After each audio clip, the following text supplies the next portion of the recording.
Hello, welcome. This week I thought about, as I'm writing this story, I've been getting a lot of lessons, perhaps, like information from nature, from TV, from spirit, basically through all its sources. And I've been hearing a lot about storytelling, the stories that we tell ourselves, and how we have the ability to reprogram and tell our own stories. And as I was thinking about that, I was thinking about my character, Rook, her story. Like, the story within a story. Like, what is the story she's telling herself? And of course, one of the stories she's telling herself in the beginning is how this character that she plays, the rogue, she is out on her own trying to live her best life, and she's struggling. She's on the streets trying to survive, just trying to make it. But the story she tells herself is one day she'll have this, one day she'll do that, just a little bit longer. Uh, the whole thief thing, like one more job. Next job is the next job. It's the final job. And in the same way, she's telling herself that, and she's telling herself the stories of, this is who I am. This is my identity. But in reality, that's just one of her identities. And I know I spoke about this, but in general, how this is the character that you think that you are, but you don't realize it's just one character you're playing. That's just one side of it. And so in this story, as she's learning to adapt and open up to another persona of herself, another aspect of her, basically the stories change. The story she's telling her, the stories are created by our surroundings and our perceptions and the ideals of those around us at that time. And these are powerful stories. But at the end of everything, it's just stories, it's just narrations, it's just things that we use as an excuse for why we're holding ourselves back, or as an excuse to, or permission to go do something that we want, to go pursue something, to pursue our desire. And it's a really deep thought when you try to take, as you're writing, you know, this isn't my story. The story is taking on a life of its own. I'm intuitively letting the story tell itself. I think about the story, but I more feel it, and I just, where is it going? And then sometimes I'll sit there and play with the ideas, and I'll put myself in her shoes and think, what would she think? But there are aspects of me, the things that I've learned, maybe not my life. There's things that are tragic to her, but didn't happen to me. But I'm taking the things that I know and I'm writing about them, and I'm taking the things that I feel that goes in here. And in there, her stories are partially my stories, and I'm also learning to maybe not heal a little bit. I've been working on these things for a while now, and I like to think I've healed, and I know that I've not fully healed. But I think it's more, I'm not telling these as a point of, this is what I'm going through, or this is what I've gone through, but it's almost like, as I'm telling her story and the things she experiences, part of it is the things that I've done to heal, the perceptions that have came to me. And then some of these are reflections that I don't even realize until I'm writing. It's almost like it's therapeutic for me as well. So whether I'm healing or not healing, whether it's part of my healing journey, it's part of my reflective journey, which will also help me with the things that are upcoming to heal, because we're consistently growing and evolving. And healing is a strange word because it implies that something is sick or something is broken, or that we're fixing something. But in reality, if you think about it, it's like if you're stretching out, as you stretch out, the places that are not as strong, so I guess the weaker, as you stretch out, the weaker points tend to tear, and you're healing these tears. But in all reality, it's not that you're healing something broken. It's a part of the creation process. You're evolving, you're outgrowing your previous shell, in the same way that trees have lines, and like snail shells, how they have the certain textures, they get bigger and bigger with the shell. I'm sorry, the shell gets bigger and bigger with them. But ideally, it's the concept of the stories that we tell ourselves as we learn to evolve in a new way.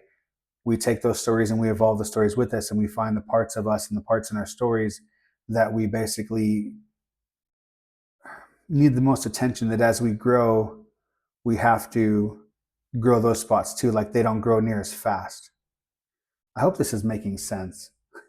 But essentially, yeah. So as we're growing, we're creating these weak points that we're not you couldn't see before, because as you stretch, they weren't perceived until you started stretching, and then you see where they're thinner, and you have to like thicken them. You have to heal them. You have to grow them. And I don't like the word healing, because it's just so many words in our society have been taken, and like healing, UFOs, magic, science, all these different words that can mean a variety of things and usually were for something good, but then they kind of get turned into not something bad, but they get overused. And like spirit is overused, religion is overused. All these different words are being so overused that they lose some of their potency, because they're just being slapped upon everything. It's like it's a label that's being slapped, and all of a sudden it loses its meaning. But at the moment, I can't think of a better word than healing, because it really is what you're doing. You're growing in the parts where it's weaker and it becomes exposed. You heal those parts so they grow stronger, and then you grow as a whole. And you can do this, like I said, by changing your stories, by realizing what are the source of these stories, and which isn't near as important as why. Why are these stories important to us, and what do we want moving forward? So again, I kind of feel like I've talked in more circles than normal. So if this is kind of crazy, I apologize, but just the whole thing that I'm trying to elaborate on is the concept of everything is a story. Don't use it as an excuse to hold you back, because you are creating that excuse. You are the author of that story. You are the author of your own story. So take this story and do what you want with it. Figure out what you want, and then meet that, aim towards that, and use the story, the fact that it is a story, that truths, lies, rules, guidelines, borders, you create all of these. Your perception of them. Granted, there's rules and laws in place in this universe, and until we fully figure out how to surpass these, they do exist. Gravity, thermodynamics, all these different laws exist, but you can work within them. They can be, I guess, for lack of better terms, manipulated. You can use your mindset on what you want and use these in your favor, learn how to work within them, in the same way that I guess lawyers, I would imagine, work within the laws and use it to their favor. Could be considered bad, especially if it's harming somebody. But ideally, these things are neither good nor bad. They're neither happy nor sad. They're just their things, and it's what we use them for and how we use them. So in the same way that we use these laws instead of bars on a cage, we use them as bars for leverage to propel ourselves forward. So please remember, this is your story. You're living your story, or you're living somebody else's story. You're either living your dream or living somebody else's dream. The attention that you pay and the creativity that you use, or that is stifled by giving it away and just zoning out into what's on, like, take your power back. Take your power back. You are worthy. You can handle your power. You won't corrupt. And if you do become corrupt, you will notice. There'll be signs, and you'll see, and you'll come back twice as hard. You're going to go back in the direction that you were meant to go. And the same with loving yourself. Loving yourself, there's no such thing as loving yourself too much. That is not going to happen to you anyways. If you care enough, then you're going to care enough to stop holding yourself back and instead push yourself forward and care enough to keep yourself in check.